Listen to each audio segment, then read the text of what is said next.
लाल कलरची बांगडी, बांगडीचा कलर लाल. चाल माझ्या सोबत चाल, नाच माझ्या सोबत चाल. मैत्रिणीनं पार्टीवेअरमध्ये एकदम प्रीमियम क्वालिटीची साडी तुमच्यासाठी घेऊन आलं. एकदम मस्त साडी, मी त्यातली साडी वेअर केली. तुम्हाला त्याच्यामध्ये 4 कलर्स आपल्याकडे अवेलेबल आहेत. कलर्सचे सगळे लाईट शेड आहेत, मस्त कलर्स आहेत.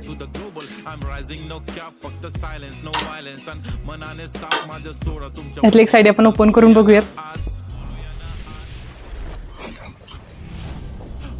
हा असणारे पदर, दोन्ही साईडला जरीची बॉर्डर आहे, खूप सुंदर एम्ब्रॉयडरी केलेली आहे आणि त्याच्यावरती स्टोन आहेत. पूर्ण साडीमध्ये जरीचा बुट्टा गेलेला आहे. आणि सगळ्यात महत्त्वाचं मैत्रिणींनो, कॉन्ट्रास्टमध्ये ब्लाउज पीस आणि ब्लाउज पीस वरतीही पूर्ण एम्ब्रॉयडरी वर्क दिलेलं आहे. हिप हॉप म्हणे रूफटॉपला घेऊन मला चाल, तरी नाचायची फिलिंग थांबत नाही.